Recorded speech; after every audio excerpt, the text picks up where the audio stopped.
नमस्कार साथियों, हम बात कर रहे थे कक्षा 6 से कक्षा 12 के अंतर्गत हमारा राजस्थान अध्ययन पुस्तक के बारे में। ये पुस्तकें जो हैं दोस्तों, ये आरबीएससी और एनसीईआरटी की प्रमाणित पुस्तकें हैं।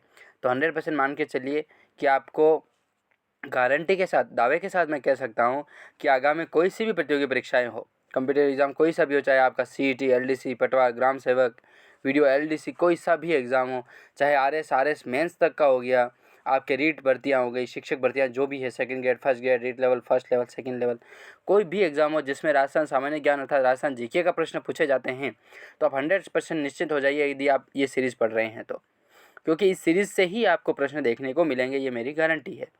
जो आपका एसके स्टडी एकेडमी बहुत ही सटीक तरीके से तैयार करा रही है।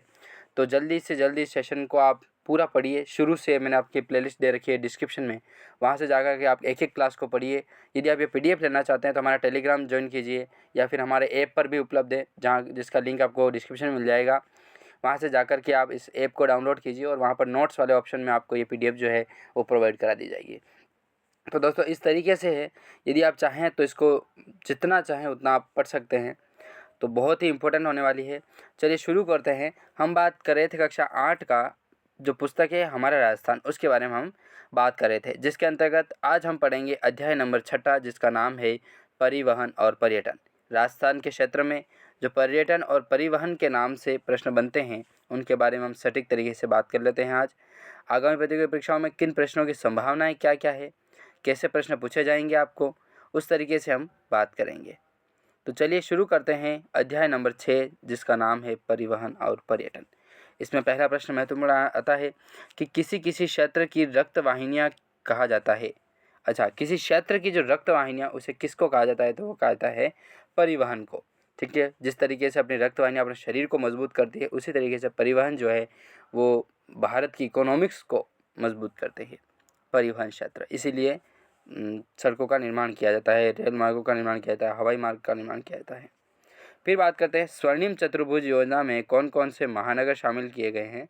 तो इसके अंतर्गत जो महानगर, जो बड़े बड़े नगर हैं उनके बारे में बात करेंगे। तो इसमें स्वर्णिम चतुर्भुज में 4 आएंगे, जिनमें नाम आता है दिल्ली, मुंबई, चेन्नई और कोलकाता।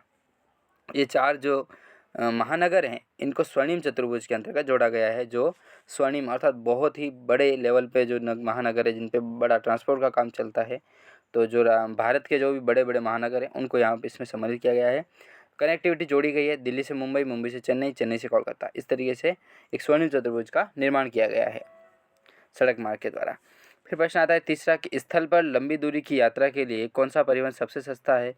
तो वो सबसे सस्ता जो रेल मार्ग हो जाएगा वो है रेल मार्ग ही होगा। ठीक है। फिर प्रश्न आता है कि भारत में प्रथम रेल कहाँ और कब चली थी।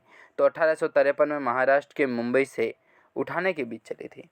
ठीक है, उठाना जो क्षेत्र है वहाँ पर और मुंबई के बीच में जो है वो 1853 ईस्वी में महाराष्ट्र के मुंबई क्षेत्र से उठाने में चली थी। राजस्थान में पहली रेल यात्रा कब शुरू हुई थी। तो 1874 में बांदीकुई दौसा से आगरा फोर्ट उत्तर प्रदेश के बीच चली थी। बांदीकुई दौसा से आगरा फोर्ट जो उत्तर प्रदेश था वहाँ पर 1874 में शुरू हुई थी। राजस्थान में रेल मार्ग की कुल लंबाई कितनी है। तो 6000 किलोमीटर जो है वो कुल रेल मार्ग की लंबाई हो जाएगी, 6000 किलोमीटर। ये तो कम है यार, इसमें यार तो फिर क्वेश्चन में कोई दिक्कत हो सकती है। 6000 किलोमीटर कुल कुल लंबाई रेल मार्ग की राजस्थान में। ठीक है। राजस्थान में कितने रेलवे जोन हैं। तो 2 रेलवे जोन हो जाएंगे, एक तो उत्तर पश्चिमी रेलवे जोन और पश्चिमी मध्य रेलवे जोन। ठीक है, इस तरीके से 2 रेलवे जोनों को विभाजित करके बनाया गया है। फिर महत्वपूर्ण प्रश्न आता है कि राजस्थान में कुल कितने रेलवे मंडल हैं। तो वो हो जाएंगे 5 रेलवे मंडल हैं, जिनमें जयपुर, बीकानेर, जोधपुर, अजमेर और कोटा का नाम आता है। इसमें उदयपुर का नाम नहीं आता है। ठीक है। फिर प्रश्न आता है कि राजस्थान में जयपुर में मेट्रो की शुरुआत की गई थी। तो जून 2015 में जो है वो जयपुर में मेट्रो की शुरुआत की जाती है। राजस्थान का सबसे व्यस्ततम हवाई अड्डा कौन सा है। तो सर्वाधिक व्यस्ततम हवाई अड्डा जो है वो जयपुर का सांगानेर हवाई अड्डा हो जाएगा। ठीक है। तो दोस्तों आज 10 प्रश्न ही बहुत इंपॉर्टेंट थे जिनके बारे में हमने बात की थी। नेक्स्ट बार इससे भी ज़्यादा प्रश्न सोल्व करेंगे। तो मिलते हैं नेक्स्ट वीडियो में, तब तक के लिए जय हिंद, जय भारत।